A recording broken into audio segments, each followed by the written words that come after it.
Hello dear students, today we discuss about the 11th chapter of our history book, Colonialism and Urban Changes.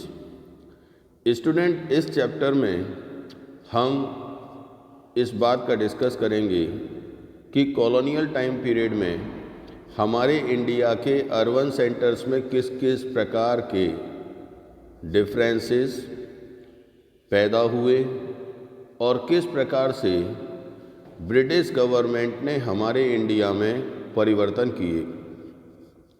तो इसे जानने से पहले हमें सबसे पहले ये देखना होगा कि कॉलोनिज्म है क्या। तो colonism refer to the principle और प्रैक्टिस हैविंग कॉलोनीज।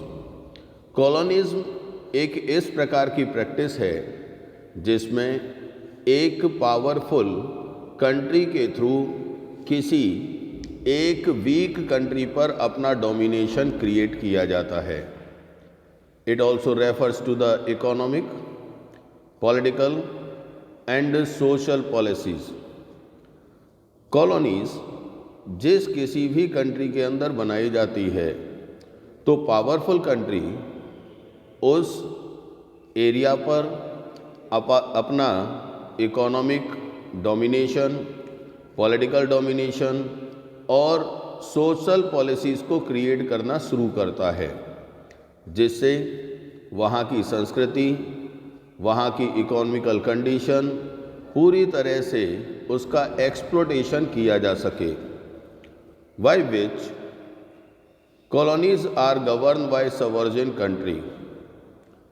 और जो एक पावरफुल कंट्री है उस पर पावरफुल कंट्री के द्वारा किसी एक वीक कंट्री पर डोमिनेशन किया जाए। जैसे हमारे इंडिया के अंदर यूरोपियन कंट्रीज़ सबसे पहले ट्रेडिंग करने के लिए आईं और उन्होंने हमारे इंडिया पर धीरे धीरे अपनी पावर का डोमिनेशन क्रिएट करना अलग अलग प्लेसेस पर स्टार्ट किया। The colonization of India had begun in 1510। हमारे इंडिया का कॉलोनाइजेशन 1510 से स्टार्ट हो गया था, when Portuguese establish new port town in Panaji. जब पुर्तगालियों ने हमारे पणजी प्लेस पर, जो गोवा के अंदर एक प्लेस है, वहाँ पर अपना पोर्ट टाउन बनाना शुरू कर दिया था, एंड लेटर इन बॉम्बे। और इसके बाद में 1532 में उन्होंने बॉम्बे के अंदर अपना पोर्ट टाउन एस्टेब्लिश किया। The Dutch set up their colonies in Machilipatnam. जैसा कि हम सब जानते हैं कि हमारे इंडिया के अंदर बहुत सारे यूरोपियन कंट्रीज़ आईं। सबसे पहले इनमें पुर्तगीज़ आए और उसके बाद में डच, फ्रेंच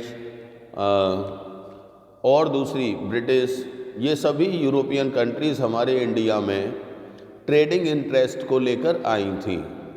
मछलीपट्टनम और सूरत दो ऐसे प्लेसेस हुआ करते थे जहाँ से लार्ज अमाउंट में हमारे इंडिया का ट्रेड कंप्लीट किया जाता था। तो डच लोगों ने अपना कॉलोनीज़ का सेटअप किया मछलीपट्टनम में एंड नागापट्टनम। इसके बाद में उन्होंने अपनी कॉलोनी का एस्टेब्लिशमेंट किया नागापट्टनम में, एंड फ्रेंच कॉलोनाइज्ड पौंडीचेरी। और फ्रेंच ईस्ट इंडिया कंपनी ने अपनी कॉलोनी का एस्टेब्लिशमेंट किया पौंडीचेरी के अंदर। इसके बाद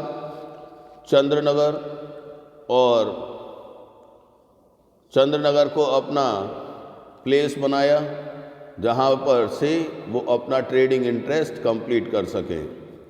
the British establish themselves in Madras in 1639 British English East India company भी अपने ट्रेडिंग इंटरेस्ट को लेकर इंडिया के अंदर आई और उन्होंने अपने ट्रेडिंग इंटरेस्ट को लेकर सबसे पहले मद्रास के अंदर अपना कॉलोनी स्टार्ट किया 1639 में।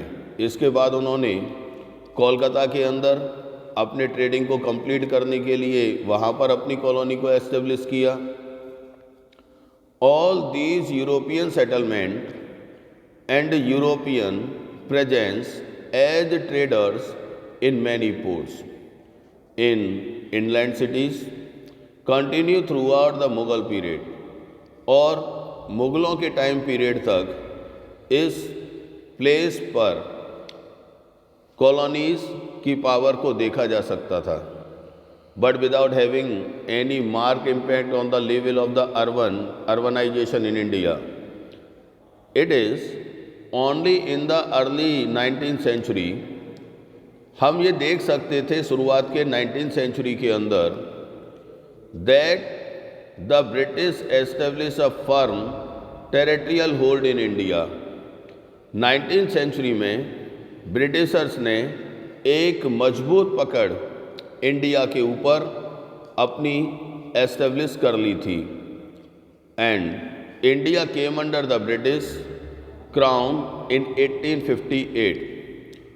जब सबसे पहला स्वतंत्रता संग्राम हमारे इंडिया के अंदर 1857 में कंप्लीट हो गया, उसके बाद क्वीन ऑफ ब्रिटिश उन्होंने अपना एक ग्रिप इंडिया के ऊपर कंप्लीट करने के लिए इंडिया को अपने अंडरटेक लिया और ब्रिटिश क्राउन के अंडरटेक 1858 में इंडिया चला गया। इसमें परिवर्तन ये हुआ कि पहले जहाँ पर गवर्नर जनरल हमारे इंडिया पर कंट्रोल किया करते थे उसकी जगह पर वायसराय बनाए जाने लगे। फ्रॉम दैट टाइम अंटिल 1947 और इसी प्रकार की कंडीशन यानी ब्रिटिश क्राउन के अंडरटेक हमारा इंडिया 1947 तक बना रहा जब तक हम लोगों को आज़ादी नहीं मिली। The British exercised unquestioned authority over the entire subcontinent. Britishers ने हमारे पूरे कॉन्टिनेंट पर, पूरे सब कॉन्टिनेंट पर अपना एक लार्ज अमाउंट अनऑथराइज्ड कंट्रोल करके रखा, अनक्वेश्चन्ड कंट्रोल करके रखा। The entire country came under one political umbrella.